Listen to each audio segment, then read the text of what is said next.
Kilau Wijoyo Grand Plaza, yang berdiri megah di kawasan elit dan mewah Jakarta, sanggup menyilaukan mata siapapun.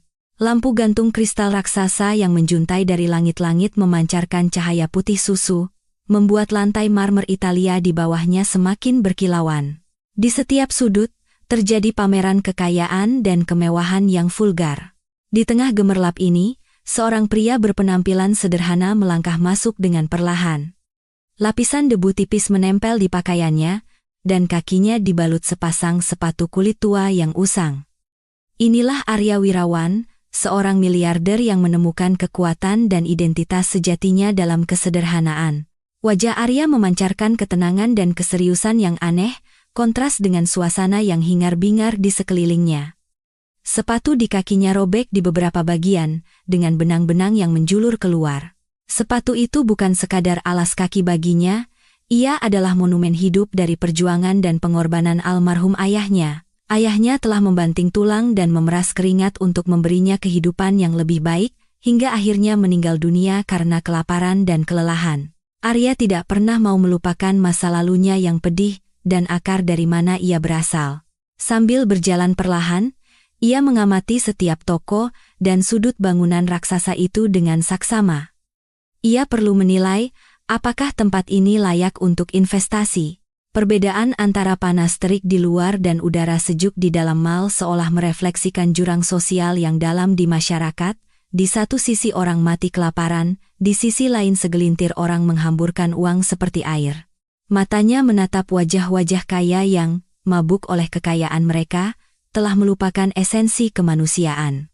Pada saat yang sama, di toko perhiasan termahal di dalam gedung itu, berdirilah Cantika Wijoyo. Cantika adalah putri tunggal dari Rahardian Wijoyo, pemilik seluruh kerajaan bisnis ini, dan di dalam nadinya mengalir keangkuhan yang diwarisi dari kekayaan.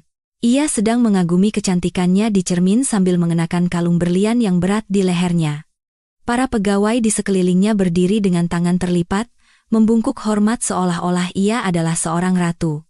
Cantika selalu merasa bahwa orang miskin adalah beban bagi masyarakat dan tidak seharusnya memiliki hak untuk memasuki tempat-tempat indah seperti ini.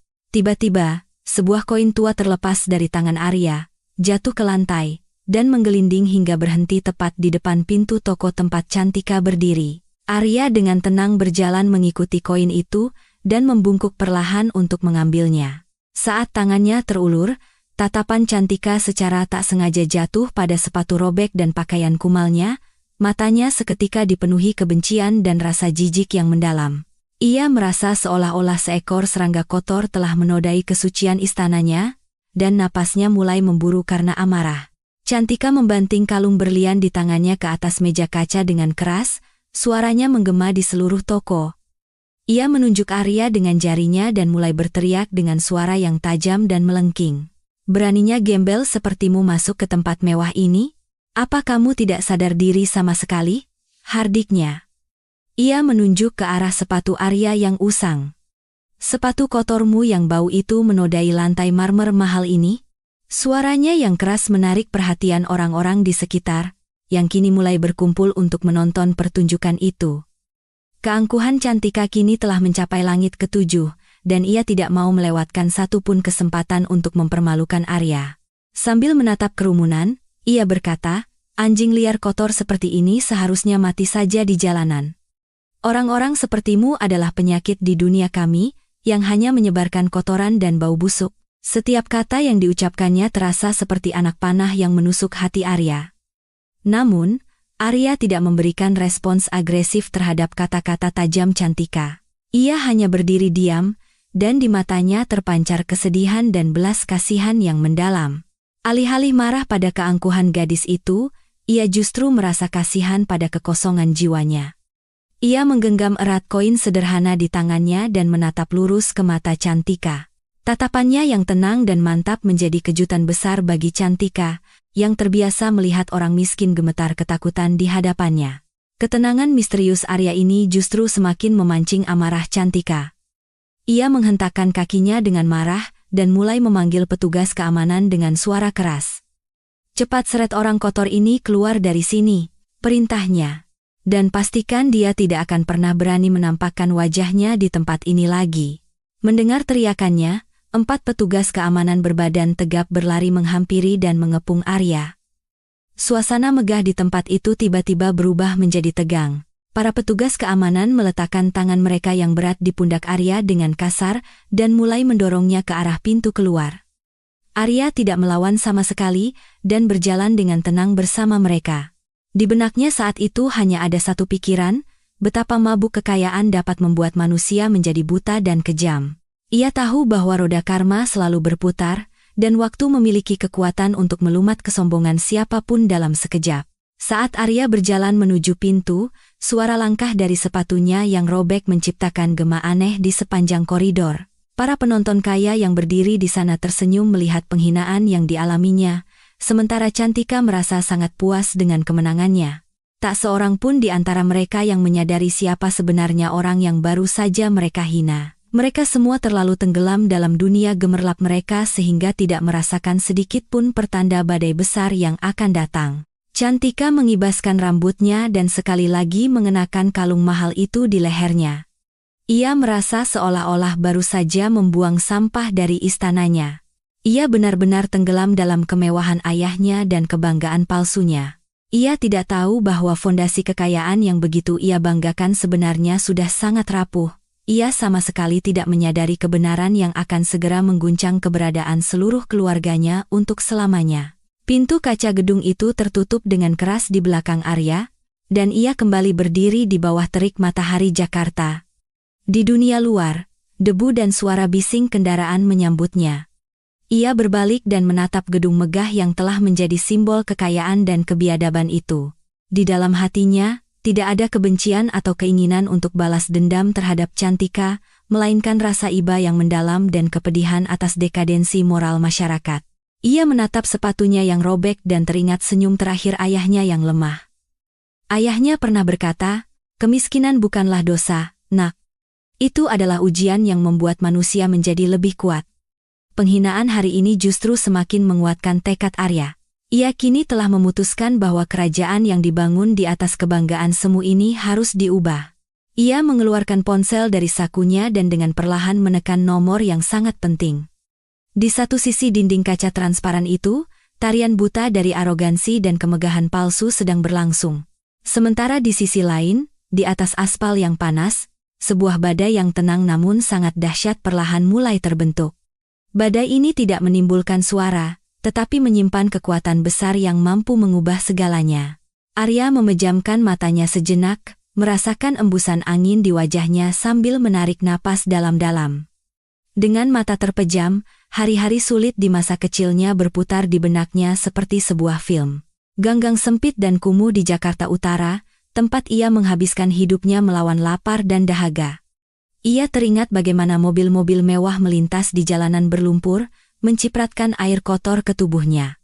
Di mata orang kaya, nyawa orang miskin tidak ada harganya. Sejak kecil, Arya telah bersumpah bahwa ia akan menghapus jurang yang dalam ini. Baginya, sepatu robek ini selalu seperti sebuah kuil yang mengajarkannya tentang kebenaran dan pentingnya tetap membumi. Hinaan Cantika masih terngiang di telinganya, tetapi ia berusaha menekan suara-suara itu dengan kekuatan mentalnya. Ia tahu bahwa kesombongan adalah api yang pertama kali akan membakar habis orang yang menyimpannya di dalam dada. Ia berdiri diam di tempatnya, seperti pohon tua yang kokoh. Di dalam, Cantika kembali sibuk dengan belanja mewahnya seolah-olah tidak ada yang terjadi. Ia memilih pakaian-pakaian indah dan perhiasan mahal satu persatu, dan semua biayanya dengan mudah dibebankan ke rekening ayahnya. Ia tidak peduli dari mana semua uang itu berasal atau masalah besar apa yang tersembunyi di baliknya. Di mata Cantika, dunia ini diciptakan hanya untuk kesenangan dan kemewahannya, dan yang lainnya tidak berarti. Gedung Wijoyo Grand Plaza yang indah ini sebenarnya sedang terperosok dalam kubangan utang yang sangat besar. Cantika tidak mengetahui kenyataan pahit bahwa ayahnya berada di ambang kebangkrutan. Seluruh gedung dan bisnis mereka kini hanya bertahan berkat sebuah keajaiban. Ironisnya, keajaiban itu berada di tangan orang yang baru saja ia hina dan usir seperti anjing jalanan dari gedung mewahnya. Arya menekan nomor di ponselnya, dan di seberang sana, sekretarisnya menjawab dengan penuh hormat. Dengan suara yang tenang, stabil, dan tanpa emosi, Arya memberikan instruksi sederhana kepada sekretarisnya. Segera bawa semua dokumen kesepakatan dengan Wijoyo Group dan temui aku di luar gedung sekarang juga. Suaranya tidak menunjukkan kemarahan, melainkan tekad kuat yang mampu mengguncang gunung. Sang sekretaris segera meyakinkan bahwa ia akan melaksanakan perintah itu.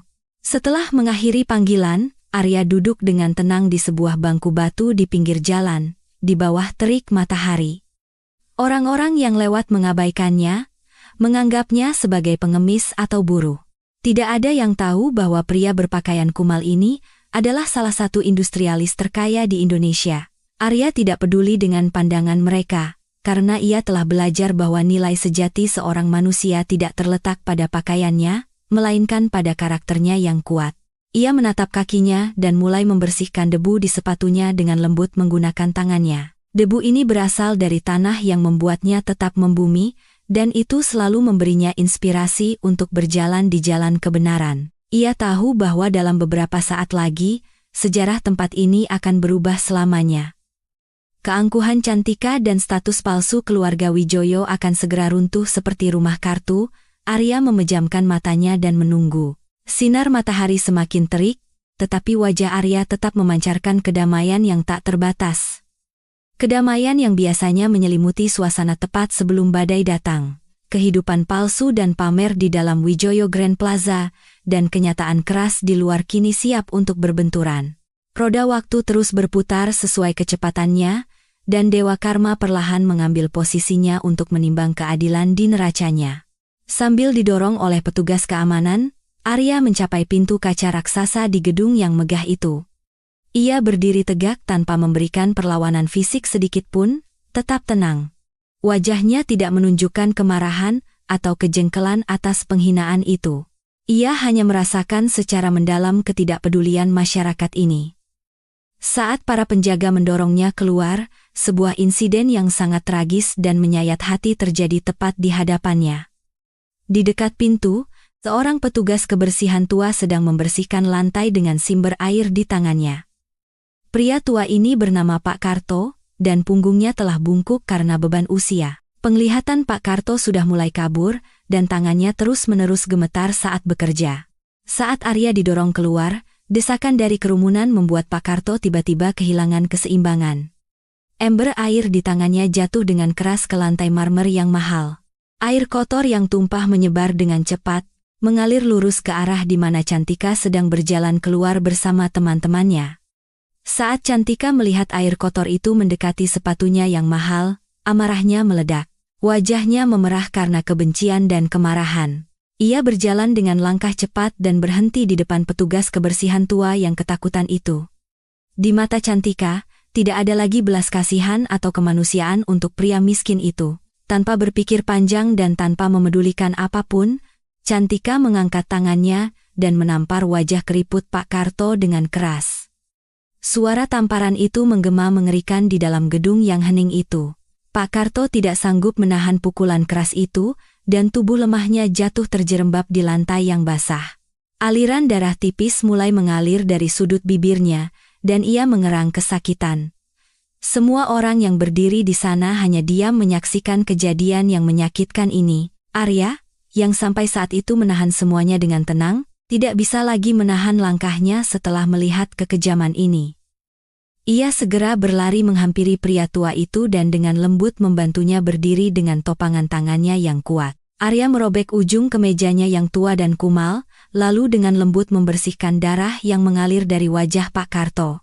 Mata Pak Karto yang ketakutan dan penuh air mata menatap Arya dengan ekspresi terima kasih dan kepedihan yang aneh. Tanpa ragu, Arya berlutut di lantai yang basah dan mulai membersihkan air kotor itu dengan robekan kemejanya. Semua orang kaya dan petugas keamanan yang berdiri di sana benar-benar terkejut melihat tindakannya. Tidak ada yang bisa mengerti bagaimana seseorang bisa merendahkan diri untuk melakukan pekerjaan seorang petugas kebersihan. Bagi Arya, ini bukanlah pekerjaan yang hina, melainkan sebuah demonstrasi suci dari kemanusiaannya. Cantika melipat tangannya dan menatap Arya dengan senyum sinis dan berbisa. Sambil tertawa keras, Ia berkata, "Lihat, bagaimana seekor anjing jalanan membantu anjing jalanan lainnya dengan kembali ke tempat asalnya." Ia berkata kepada orang-orang di sekelilingnya, "Inilah tempat asli orang-orang miskin seperti mereka, dan mereka pantas untuk selamanya hidup dalam kotoran ini." Kata-kata kasar Cantika dipenuhi racun yang bisa merobek jiwa siapapun.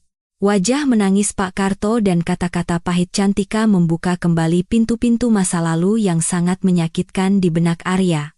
Ia teringat ibunya, yang juga bekerja di rumah-rumah tuan tanah dan menahan hinaan siang dan malam. Arya teringat bagaimana ibunya tetap bekerja meskipun demam tinggi, hanya agar bisa memberinya 2 potong roti di malam hari. Air mata dan darah orang miskin tidak pernah berarti apa-apa bagi orang-orang kaya ini. Ia juga teringat dengan jelas malam kelam ketika ibunya menghembuskan napas terakhir di atas ranjang reyot tanpa perawatan medis. Malam itu hujan turun deras, dan ayahnya telah bersujud di kaki seorang dokter, memohon bantuan.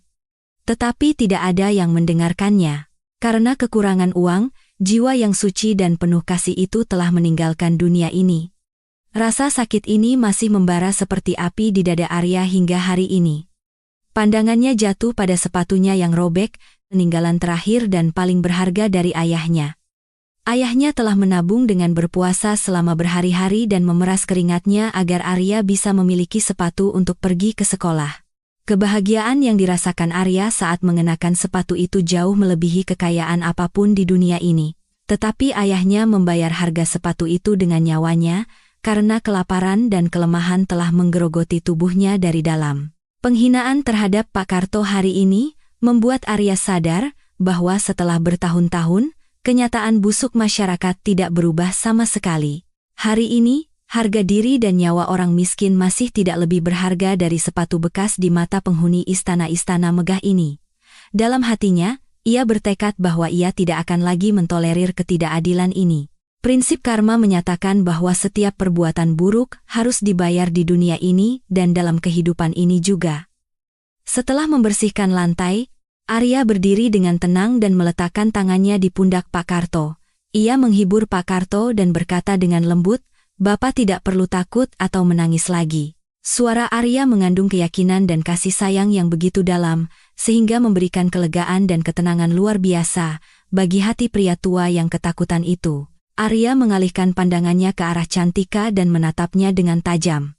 Tatapannya begitu hening dan berbahaya sehingga untuk sesaat, Cantika merasakan kegelisahan dan ketakutan yang aneh. Arya tidak mengucapkan kata-kata kasar atau berdebat dengannya, karena ia tahu bahwa membuang-buang kata dengan orang bodoh dan sombong adalah sia-sia. Keheningannya seperti keheningan menakutkan sebelum badai besar yang memiliki kekuatan untuk menghancurkan segalanya. Arya melangkahkan kakinya menuju pintu kaca raksasa itu. Saat ia berjalan keluar, suara sepatunya yang robek sekali lagi menggema di seluruh ruangan. Cantika dan semua orang di sekitarnya tertawa terbahak-bahak saat melihatnya pergi, mengejeknya dengan kasar. Mereka merasa telah menghancurkan seorang pria miskin dan tak berdaya dengan kekuatan dan kekayaan mereka. Tetapi mereka tidak menyadari bahwa mereka baru saja membuka pintu menuju kehancuran mereka sendiri yang besar dan mengerikan. Begitu keluar, terik matahari kota Jakarta menyinari wajah Arya. Tetapi di dalam dirinya, api yang dingin dan tenang sedang menyala. Ini bukan api balas dendam, melainkan api untuk keadilan dan untuk mengembalikan kemanusiaan yang telah mati di hati orang-orang kaya ini. Ia berbalik dan menatap untuk terakhir kalinya gedung megah dan angkuh yang akan segera jatuh di kakinya. Ia mengepalkan tinjunya dengan erat dan berjalan menuju mobilnya. Di pinggir jalan, beberapa meter jauhnya, sebuah mobil yang sangat sederhana terparkir. Di dalamnya, sekretaris dan pengacara utamanya telah menunggu dengan tidak sabar. Arya membuka pintu mobil dan, begitu duduk, ia menatap pengacaranya dengan pandangan yang sangat serius dan menentukan. Dengan suara berat, ia berkata, "Semua proses untuk membeli Wijoyo Group harus diselesaikan hari ini, sekarang juga." Pengacara itu melihat tekad di mata Arya, yang tidak akan berhenti dengan harga berapapun. Arya menginstruksikan sekretarisnya untuk segera menghubungi Rahardian Wijoyo dan memberitahunya bahwa pemilik baru akan tiba dalam waktu 1 jam. Ia juga mengatakan bahwa tidak akan ada tawar-menawar dalam kesepakatan ini, dan harga yang telah disepakati harus dibayar tanpa penundaan.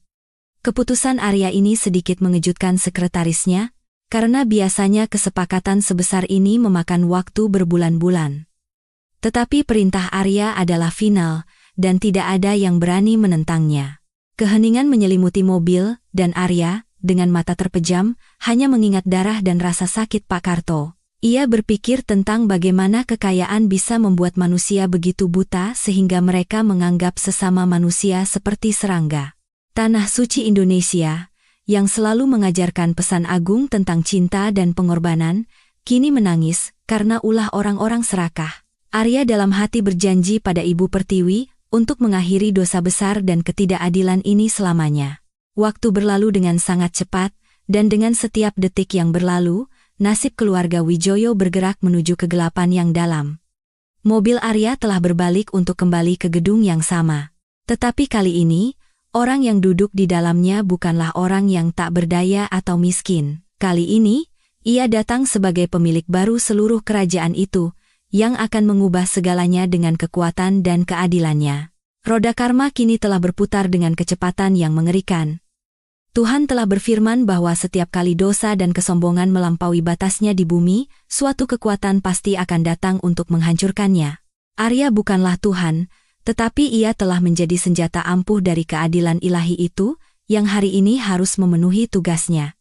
Jiwanya sepenuhnya murni, dan tujuannya hanya untuk mengembalikan kehormatan yang hilang dari orang-orang yang tertindas dan miskin.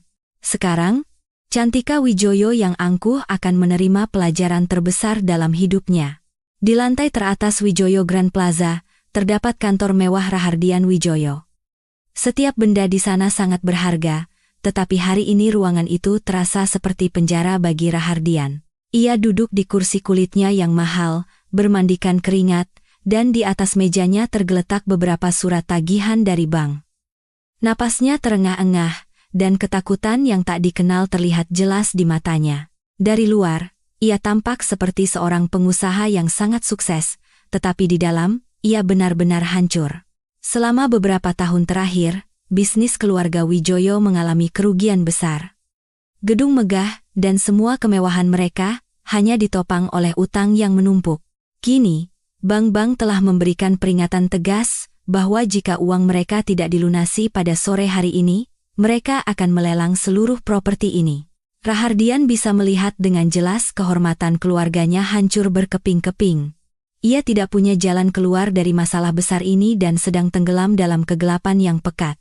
Di tengah keputusasaan yang mengerikan ini, hanya ada satu secercah harapan yang tersisa, yaitu tawaran dari Wirawan Group. Arya Wirawan, industrialis terbesar dan paling misterius di Indonesia, tiba-tiba menyatakan minatnya untuk membeli seluruh properti ini. Harga yang ditawarkan oleh Wirawan Group sangat tinggi sehingga semua utang Rahardian bisa dilunasi dengan mudah. Kesepakatan ini bagaikan anugerah dari Tuhan bagi Rahardian, yang bisa menyelamatkannya dan keluarganya dari kejatuhan. Rahardian menatap jam mahal di dinding dengan cemas. Waktu kedatangan Arya Wirawan, pemilik Wirawan Group, kurang dari 1 jam lagi. Dalam benaknya, Rahardian berulang kali melatih kata-kata yang harus ia ucapkan di hadapan industrialis besar itu. Ia tahu jika kesepakatan ini gagal karena alasan apapun, ia tidak akan sanggup lagi menunjukkan wajahnya di dunia. Detak jantungnya semakin cepat seiring berjalannya waktu. Tepat pada saat itu, pintu kantor yang berat terbuka, dan Cantika Wijoyo masuk dengan sangat gembira. Kalung berlian mahal yang sama masih berkilauan di lehernya, dan wajahnya dipenuhi keangkuhan yang aneh. Cantika sama sekali tidak menyadari bahwa ayahnya sedang melewati masa-masa stres mental dan kehancuran yang mengerikan. Ia sudah terbiasa hidup di dunia fantasi kemegahan dan kekayaan palsunya, di mana tidak ada tempat bagi orang miskin. Cantika mendekati meja dan dengan bangga mulai menceritakan insiden yang terjadi di lantai bawah kepada ayahnya. Sambil tertawa, ia menceritakan bagaimana ia telah mengusir seorang pengemis kotor dengan sepatu robek dari gedungnya. Ia menceritakan bagaimana pria itu berani mengotori lantai marmer mereka yang mahal. Kata-kata Cantika dipenuhi kebencian dan arogansi yang begitu besar sehingga ia telah melampaui semua batas kemanusiaan. Dengan angkuh, ia juga menceritakan bagaimana ia telah menampar seorang petugas kebersihan tua untuk mengingatkannya akan posisinya. Cantika merasa bahwa dengan melakukan semua itu, ia telah mengangkat kehormatan dan martabat keluarganya. Ia tidak menyadari sedikit pun bahwa dengan perbuatannya yang menjijikkan itu, ia telah mengundang badai yang mengerikan. Tenggelam dalam perayaan kemenangan palsunya, ia dengan mata tertutup melaju kencang menuju kehancuran besar. Perhatian Rahardian sama sekali tidak tertuju pada omong kosong putrinya, karena pikirannya hanya terfokus pada kesepakatan penting itu. Namun, untuk menyenangkan Cantika, ia memaksakan senyum yang sangat lemah dan palsu di wajahnya. Rahardian menyelakan Tika, mengatakan, "Hari ini adalah hari yang sangat besar dan bersejarah bagi kita." Sambil menyembunyikan kebenarannya yang diambang kebangkrutan, ia berkata, "Seorang investor besar akan datang ke sini untuk menanamkan modalnya di bisnis kita." Rahardian melanjutkan, "Tamu VIP itu akan tiba di sini sebentar lagi, dan kita harus menyambutnya dengan sangat meriah." Mendengar ini, mata Cantika semakin berbinar karena ia sangat suka bertemu dengan orang-orang kaya baru dan memamerkan kekayaannya. Ia segera berjanji kepada ayahnya bahwa ia akan menyambut tamu istimewa itu dengan cara yang tak akan terlupakan. Keangkuhan dalam diri Cantika benar-benar menghalanginya untuk melihat kebenaran. Keadilan alam dan roda karma bekerja begitu sunyi sehingga tidak ada yang bisa mengetahuinya. Tamu VIP yang disambut dengan begitu antusias oleh Cantika tidak lain adalah pria dengan sepatu robek itu. Orang yang baru saja ia hina dengan sebutan anjing jalanan, kini datang sebagai penentu nasib seluruh keluarganya. Permainan waktu ini akan menjadi sangat menakjubkan dan mengerikan, yang tak pernah dibayangkan oleh siapapun. Di sisi lain, mobil sederhana Arya melaju dengan kecepatan tinggi menuju Wijoyo Grand Plaza. Wajah Arya masih menunjukkan ketenangan yang dalam dan keseriusan yang aneh seperti sebelumnya. Di dalam hatinya, tidak ada kemarahan atau api balas dendam atas penghinaan pahit dari Cantika. Ia hanya berjalan di jalan suci keadilan, di mana menghancurkan kesombongan dan mengembalikan martabat orang miskin adalah yang paling penting. Ia sudah dekat dengan tujuannya. Pengacara Arya, yang duduk di dalam mobil, telah memeriksa dan menyelesaikan semua dokumen hukum. Semua dokumen sudah siap, hanya membutuhkan satu tanda tangan dari Arya yang bisa mengakhiri kerajaan Wijoyo selamanya. Gedung ini, yang pernah menjadi simbol terbesar keangkuhan Cantika, kini siap runtuh seperti rumah kartu.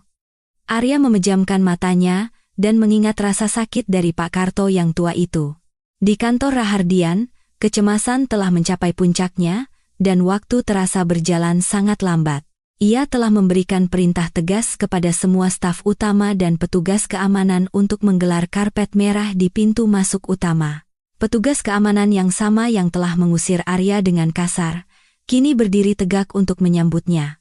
Situasi ini begitu menggelikan dan serius sehingga setiap orang yang waras akan terkejut melihatnya. Seluruh keluarga Wijoyo hidup dalam ilusi besar. Cantika berdiri di depan cermin memperbaiki riasannya, merasa dirinya seperti seorang ratu. Ia berpikir bahwa dengan kecantikan dan kekayaannya, ia bisa dengan mudah menjerat investor baru itu. Ia sama sekali tidak tahu bahwa cermin kebenaran akan segera menghancurkan wajahnya yang cantik namun palsu itu untuk selamanya. Dewa Karma kini akan segera mengetuk pintu mereka untuk menyampaikan keputusan terakhirnya. Tiba-tiba, telepon di meja Rahardian berdering sangat keras, menggema di seluruh ruangan yang sunyi. Rahardian mengangkat telepon dengan tangan gemetar, dan suara kepala keamanan terdengar dari seberang. Dengan suara panik, petugas itu melaporkan bahwa iring-iringan Wirawan Group telah memasuki gerbang utama. Mendengar ini, wajah Rahardian menjadi pucat pasi, dan ia melompat dari kursinya. Jantungnya berdebar di luar kendali. Rahardian memberi isyarat kepada Cantika untuk segera turun bersamanya, dan keduanya bergegas keluar dari kantor. Saat turun dengan lift, Rahardian terus-menerus menyeka keringatnya dengan sapu tangan dan berdoa kepada Tuhan. Di sisi lain, wajah Cantika dihiasi senyum lebar dan palsu, yang telah ia siapkan untuk ditunjukkan kepada VIP agung itu. Di pintu masuk utama, keheningan yang aneh dan mencekam menyelimuti, menandakan datangnya badai. Begitu pintu lift terbuka, Rahardian dan Cantika melihat karpet merah telah tergelar, dan semua karyawan berdiri berbaris. Suara beberapa mobil mewah berhenti di luar terdengar, dan napas semua orang seolah berhenti sejenak. Mata Kantika terpaku pada pintu, menantikan seseorang yang mengenakan setelan jas mewah dan berpenampilan asing. Ia berharap orang yang datang akan bergelimang kemewahan. Tetapi takdir telah menyiapkan hukuman mengerikan bagi mereka berdua, yang kini akan berdiri tepat di hadapan mereka. Prinsip karma, yang dianggap paling tinggi dalam budaya Timur, akan terbukti dengan kekuatan penuhnya hari ini. Tidak ada manusia yang bisa lari dari akibat perbuatan buruknya, tidak peduli seberapa kaya atau berkuasanya dia. Momen bersejarah itu telah tiba, ketika Cantika Wijoyo harus menghadapi kebenaran paling mengerikan dan pahit dalam hidupnya. Mobil Arya perlahan berhenti tepat di depan karpet merah, dan semua orang yang berdiri di sana membungkuk hormat. Pintu mobil terbuka, dan satu kaki melangkah keluar, mengenakan sepatu kulit tua yang robek itu. Begitu melihat sepatu robek itu, senyum di wajah Kantika tiba-tiba lenyap, dan matanya terbelalak. Ia tidak bisa mempercayai matanya sendiri, apa yang sedang terjadi, dan bagaimana orang ini bisa berada di sini. Ketika Rahardian melihat pria berpenampilan sederhana itu keluar dari mobil, ia juga benar-benar terkejut. Ia tidak mengerti bagaimana miliarder terbesar di negeri ini bisa mengenakan pakaian kumal dan sepatu robek. Namun, aura di wajah Arya dan kedamaian luar biasa di matanya jauh lebih mengesankan daripada raja atau kaisar manapun. Arya melangkah keluar, menatap lurus ke arah Cantika dan Rahardian, dan wajahnya benar-benar tanpa ekspresi. 1 jam itu telah berakhir, waktu di mana keangkuhan dan kesombongan Cantika mencapai puncaknya. Palu Godam kebenaran kini akan menghantam istana kaca keluarga Wijoyo dengan sangat keras. Sekali lagi, keheningan menyelimuti gedung megah itu, tetapi kali ini, keheningan itu menyembunyikan ketakutan yang sangat dalam. Siklus karma yang mengerikan ini kini telah menyelesaikan 1 putaran penuhnya, dan waktu keadilan telah dimulai. Napas keluarga Wijoyo yang berdiri di atas karpet merah seakan berhenti total saat pria sederhana itu melangkah keluar dari mobil. Di kakinya, ada sepatu kulit tua yang sama, yang beberapa waktu lalu menjadi bahan ejekan besar bagi Cantika. Suasana di luar benar-benar hening, dan semua petugas keamanan tercengang. Ini adalah orang yang sama yang telah mereka usir dengan kasar, dan kini ia kembali sebagai tamu kehormatan. Mata Kantika terbelalak, dan warna wajahnya memucat dalam sekejap. Perlahan, ia mengalihkan pandangannya dari sepatu robek itu ke wajah pria tersebut, dan jantungnya berdebar kencang.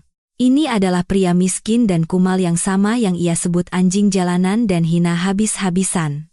Cantika merasa seolah-olah tanah di bawah kakinya longsor, dan ia merasakan getaran dingin yang mengerikan di seluruh tubuhnya.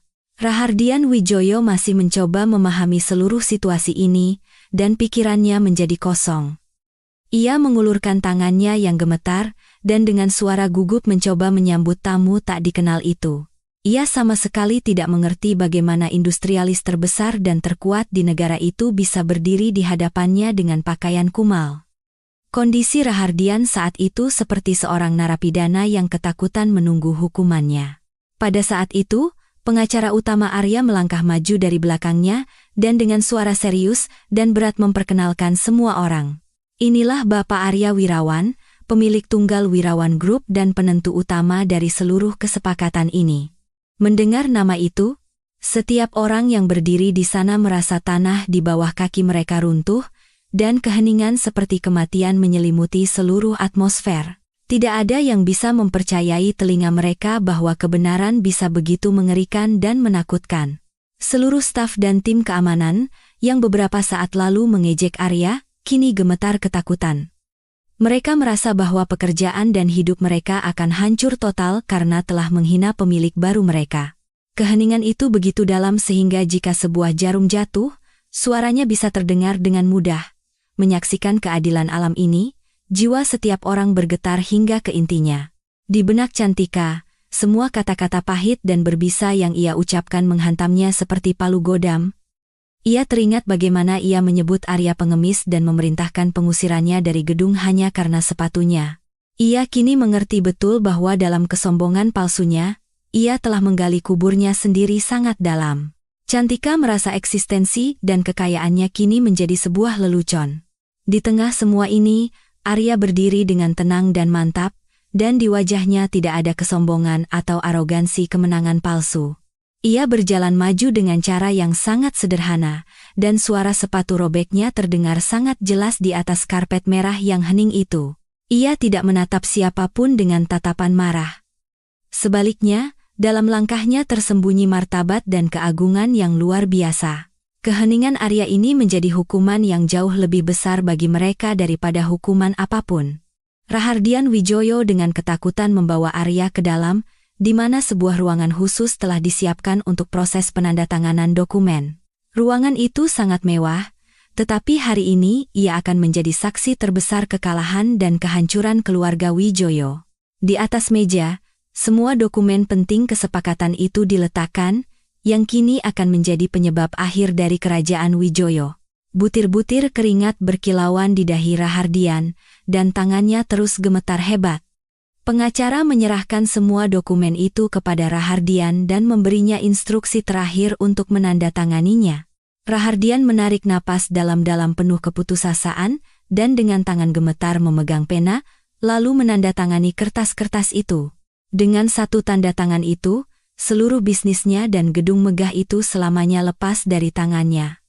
Menyaksikan adegan ini, air mata mulai mengalir dari mata Cantika, tetapi kini tidak ada gunanya menyesal karena waktu telah berlalu.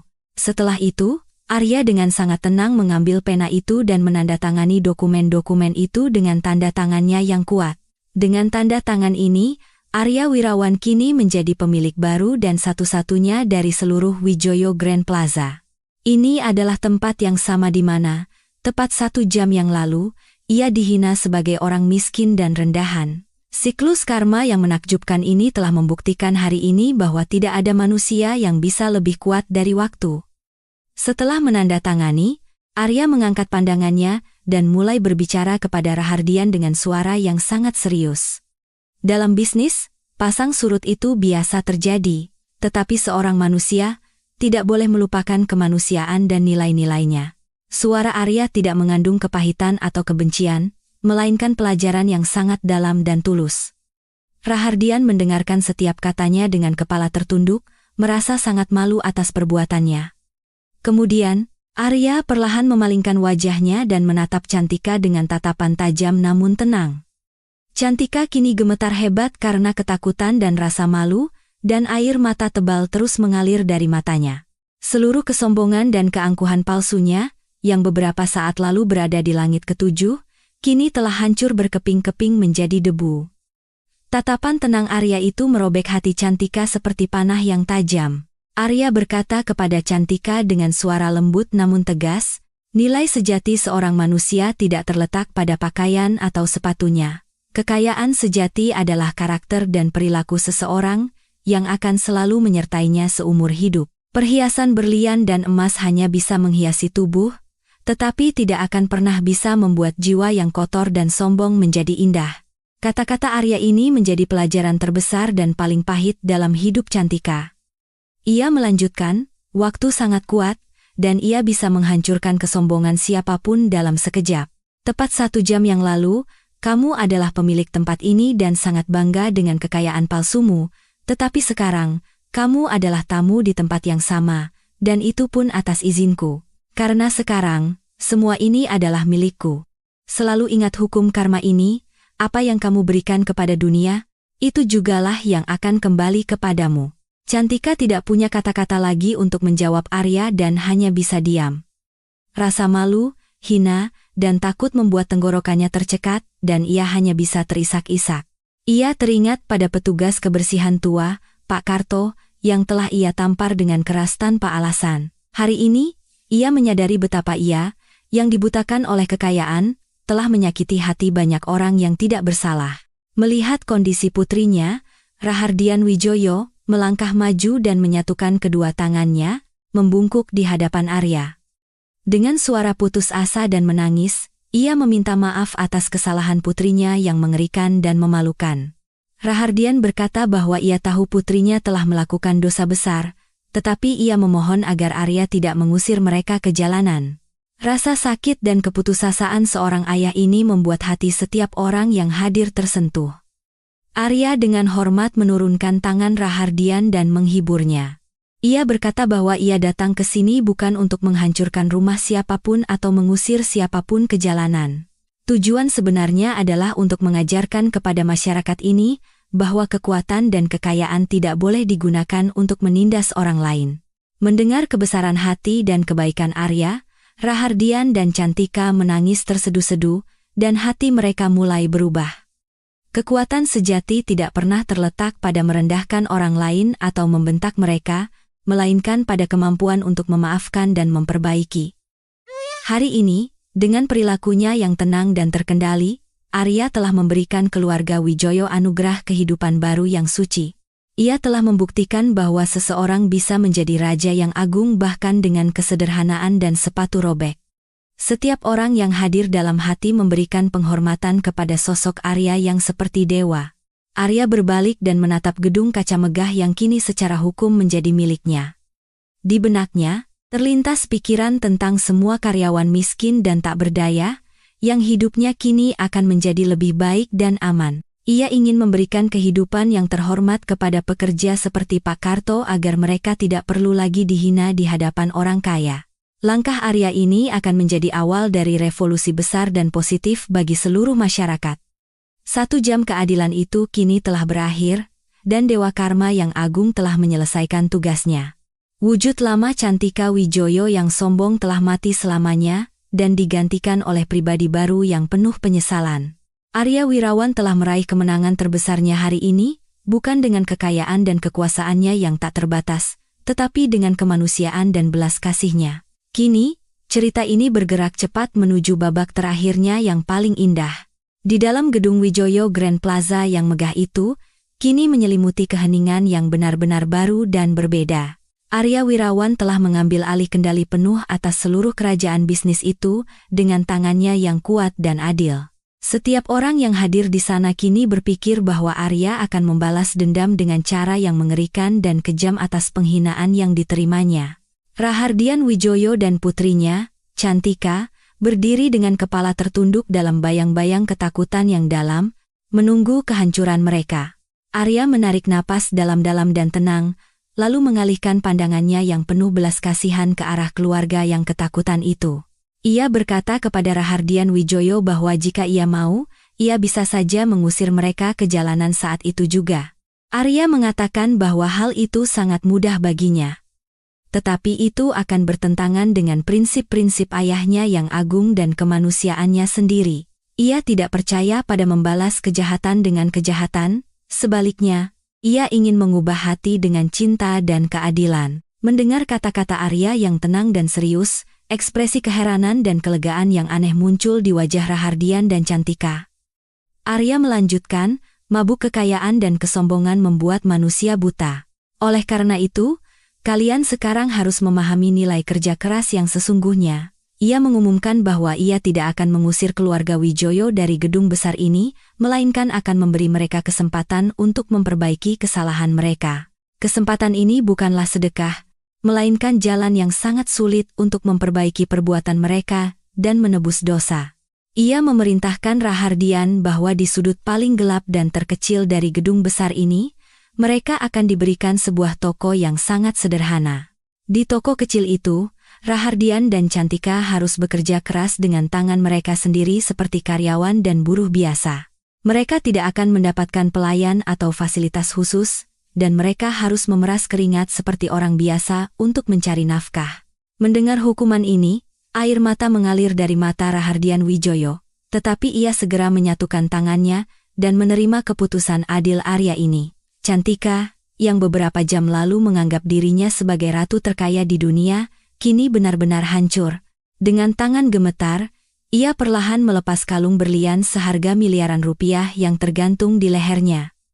Setelah itu, ia juga melepaskan semua perhiasan mahal dari telinga dan tangannya dan meletakkannya di atas meja simbol-simbol kebanggaan palsunya. Kini, tanpa perhiasan mahal, ia tampak seperti seorang gadis biasa yang sederhana, yang semua kesombongannya telah lenyap. Air mata penyesalan dan kesedihan yang tulus terus mengalir dari mata Cantika, tak mau berhenti. Ia perlahan melangkah maju dan menyatukan kedua tangannya di depan Arya, meminta maaf dengan suara gemetar dan menangis. Ia berkata bahwa ia telah dibutakan oleh kekayaan dan telah menyakiti hati banyak orang tak bersalah. Hari ini, kebesaran hati Arya telah mencuci bersih jiwanya yang kotor dan sombong. Arya melihat tangan Kantika yang terkatup dan memberi isyarat agar ia tenang, lalu berkata, penyesalan adalah ziarah terbesar. Ketika seseorang menangisi perbuatan buruknya dengan hati yang tulus, Tuhan pun akan mengampuni semua dosanya. Arya meminta Kantika untuk menganggap kehidupan baru ini sebagai anugerah dan selalu berusaha membantu orang miskin. Cantika menganggukkan kepalanya sambil menangis dan dalam hati menganggap Arya sebagai guru terbesarnya.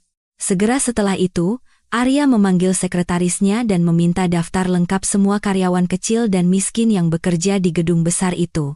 Arya segera membuat pengumuman bersejarah bahwa mulai hari ini, gaji setiap petugas kebersihan dan keamanan akan dinaikkan 2 kali lipat. Jam kerja mereka akan dikurangi, dan seluruh biaya kesehatan keluarga serta pendidikan anak-anak mereka kini akan ditanggung oleh Wirawan Group.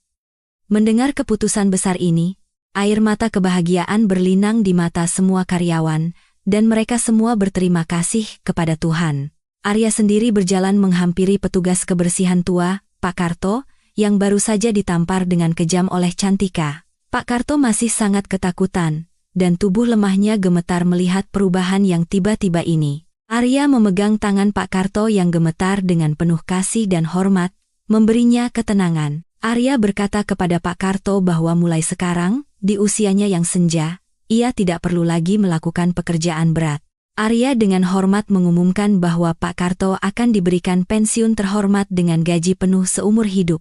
Arya menundukkan kepalanya di depan Pak Karto dan berkata, keringat Bapak telah membangun gedung ini, dan sekarang saatnya bagi Bapak untuk beristirahat. Air mata mengalir deras dari mata Pak Karto yang redup, dan dengan tangannya yang gemetar, ia memberikan restu tulusnya kepada Arya. Setiap orang yang berdiri di sana menangis terharu menyaksikan pemandangan yang menakjubkan dan suci ini. Roda waktu, yang disebut karma, hari ini telah menyelesaikan satu siklusnya yang agung dan adil. Di tempat di mana beberapa jam yang lalu terjadi tarian kotor dan mengerikan dari kekayaan dan kesombongan, kini ada kedamaian dan cinta. Arya telah membuktikan bahwa kekuatan sejati seorang manusia tidak terletak pada sepatunya yang tua dan robek, melainkan pada karakternya yang suci. Jurang sosial yang dalam antara si kaya dan si miskin, hari ini telah terisi sebagian. Keluarga Wijoyo, tanpa perlawanan, meninggalkan semua kemewahan dan kehidupan nyaman mereka untuk selamanya, dan memulai awal yang baru. Mereka kini menjalankan toko kecil mereka di sudut yang sangat kecil dan sederhana di gedung besar itu. Rahardian, yang pernah menangani kesepakatan miliaran, kini dengan tangannya sendiri menjual barang-barang kecil kepada pelanggan dengan ramah. Cantika juga kini membersihkan tokonya sendiri, dan di wajahnya, alih-alih kesombongan, kini ada senyum yang tenang. Melihat semua ini, semua orang kaya di Jakarta sangat terkejut, tetapi mereka juga telah mendapatkan pelajaran besar tentang kemanusiaan. Langkah agung Arya ini menjadi contoh yang sangat indah dan inspiratif bagi seluruh masyarakat Indonesia, yang akan selalu diingat. Orang-orang kini mulai memahami bahwa kekayaan adalah anugerah suci dari Tuhan yang harus digunakan untuk kebaikan masyarakat dan pelayanan kepada orang miskin. Kesombongan dan kekejaman selalu membawa manusia menuju kehancuran dan kegelapan. Beberapa bulan kemudian, seluruh suasana dan budaya di gedung megah itu telah berubah total, dan kebahagiaan berkuasa di sana. Semua orang yang bekerja di sana kini melakukan pekerjaan mereka dengan sukacita dan hormat, tanpa rasa takut atau tekanan. Sesekali, Arya datang mengunjungi gedung megah ini dengan penampilan sederhananya dan mengenakan sepatu robek yang sama. Sepatunya yang tua dan robek itu kini bukan lagi bahan ejekan, melainkan telah menjadi kuil suci bagi setiap orang. Setiap kali Kantika melihat Arya lewat, ia akan menundukkan kepalanya dengan rasa hormat dan terima kasih yang mendalam. Di hatinya, kini hanya ada rasa hormat yang tulus dan pengabdian mendalam seperti kepada Tuhan untuk Arya. Arya tidak hanya menyelamatkan keluarganya dari kehancuran, tetapi ia juga telah memberikan kehidupan baru bagi jiwa Kantika yang tersesat. Dewa Karma yang agung ini telah menunjukkan jalan yang benar dan sejati kepada seorang manusia yang tersesat. Waktu sudah sore, dan cahaya keemasan matahari terbenam menyebar di langit Jakarta. Arya berdiri di dekat mobilnya, menatap gedung besar itu dengan tatapan tenang dan puas. Ia teringat semua kata-kata bijak ayahnya yang telah ia ajarkan sejak kecil. Ayahnya selalu mengatakan bahwa jalan kebenaran dan kebaikan itu sulit, tetapi pada akhirnya, kemenangan selalu menjadi miliknya. Hari ini, ia telah menunjukkan kepada seluruh dunia nilai sejati dari pengorbanan besar ayahnya dan setiap rasa sakit yang ia tanggung. Arya menatap debu tipis di sepatunya yang tua dengan penuh kasih, dan senyum dalam terukir di wajahnya. Sepatu inilah kekuatan sejatinya, dan fondasi terkuat dari kesuksesan besarnya, yang tidak pernah membiarkannya lupa daratan.